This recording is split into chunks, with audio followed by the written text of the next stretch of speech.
Ya tenemos la comunicación de las primeras entrevistas para el día de hoy con Marco Antonio Terragni. ¿Cómo te va? Buenos días, Marco Antonio. Hola, ¿qué tal? Buenos días. Bueno, me alegro y agradecerte como siempre en el programa. Y bueno, te convocamos por el reciente fallo de esta semana de la Corte Suprema de Justicia sobre el tema de la unanimidad que hubo suspendiendo el decreto de la presencialidad que había dispuesto el gobierno nacional y bueno, y dándole de alguna manera la razón al reclamo presentado por el gobierno de la Ciudad de Buenos Aires. Bueno, queríamos saber un poco tu reflexión, tu análisis al respecto. Cómo no, con todo gusto, con todo gusto. ¿Cuántos minutos tengo? Y 10 minutos, fácil. Bueno, anoté algunos puntos que me parecen importantes. Primero, política. La palabra política anoté, porque la palabra política significa la ciencia y el arte de gobernar. Bueno, nuestro país está gobernado por la Constitución Nacional. La Constitución Nacional fija los derechos y las garantías de todos los habitantes de nuestro país y los habitantes del mundo que quieren estar en el suelo argentino o disfrutar de las garantías que la Constitución da. En 1853 se sancionó la Constitución y se sancionó la Constitución Federal, tomando como primero las luchas intestinas que hubo en el país y después como ejemplo la Constitución norteamericana. Este país federal significa en esencia que las regiones llamadas provincias argentinas son entes autónomos. En 1994 se sancionó la reforma de la Constitución que hoy nos rige y se agregó a las provincias como entes autónomos la ciudad de Buenos Aires. Quiere decir que tanto las provincias como la ciudad se rigen por su constitución y los habitantes de los respectivos territorios son súbditos de la manera legal, de la Constitución Nacional y la Constitución de las respectivas jurisdicciones.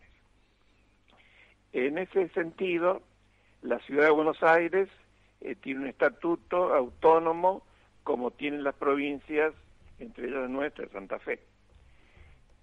Quiere decir que la Constitución provincial y de la Ciudad de Buenos Aires es la que rige la política de los respectivos territorios.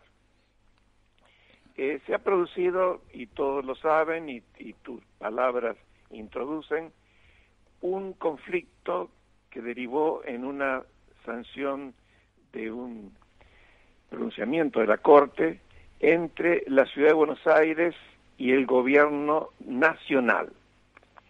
Hay varios problemas que yo quisiera destacar, porque primero, la Ciudad de Buenos Aires tiene su autonomía y puede regirse por sus propias leyes, lo que significa la organización también de la educación primaria y secundaria.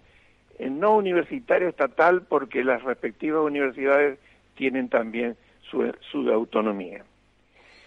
Para que la Corte se expida sobre este caso, o se pueda haber expedido sobre este caso, hay algunos problemas que desde el punto de vista jurídico es necesario afirmar y comentar. Primero, no puede ningún tribunal del país, ni la Corte, ni cualquier tribunal, expedirse si no hay un caso. Bueno, en este conflicto que se planteó, el caso no estaba pendiente en el momento en que se sancionó la resolución de la Corte, porque ya había excedido el tiempo que había previsto el decreto de necesidad de urgencia para el tema educacional. Quiere decir que ahí hay un primer problema, o por lo menos un punto digno de destacar. La Corte dice en alguno de los párrafos que se ha expedido porque podría en el futuro presentarse una situación semejante. Eso no es correcto en mi forma de entender, porque cuando hay una resolución de la Corte sirve después como antecedente jurisprudencial, pero siempre que haya un caso pendiente. Entonces un primer problema es no había un caso pendiente. El segundo problema, y más importante quizás, y para nosotros y los que escuchan, es la existencia o el dictado de decretos de necesidad y urgencia. Esto es una cuestión muy importante que lo ha resuelto o lo ha dado pie a que se resuelva la reforma de la Constitución de 1994. Pero los decretos de necesidad y urgencia tienen un trámite, primero que tienen que ser de necesidad y urgencia. Urgencia significa que no lo podría resolver el Congreso, sino que tiene que hacerlo rápidamente el Ejecutivo. Pero esos decretos de necesidad y urgencia necesitan una ratificación del Congreso. Que yo sepa, ninguno de estos decretos que han sido sancionados en época de pandemia han sido sometidos luego a la decisión del Congreso sobre la aprobación o no. Quiere decir que ahí hay un problema también digno de analizar, porque el Poder Ejecutivo, a través de los decretos de necesidad de urgencia, está excediendo los mandatos que le está planteando la Constitución. Marco Antonio, te interrumpo. Sí, En este contexto, la vicepresidente Cristina Fernández equiparó el fallo con un golpe institucional. Explícanos brevemente lo que es la división de poderes, el Ejecutivo, el Legislativo y el Judicial, cómo es el sano equilibrio que establece la Constitución. Así es.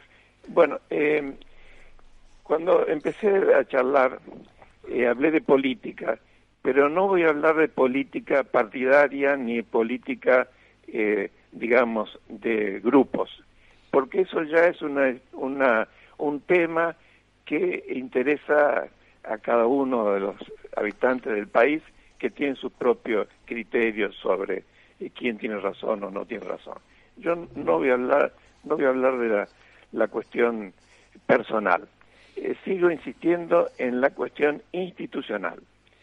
Y creo que es importante que yo lo diga, que lo diga y que lo piense y que lo difunda, que la Constitución nuestra, tanto la originaria del 53 como la reforma del 94, están fijando la existencia de un país liberal. Quiere decir que el Estado no puede intervenir en cuestiones que interesen solamente a las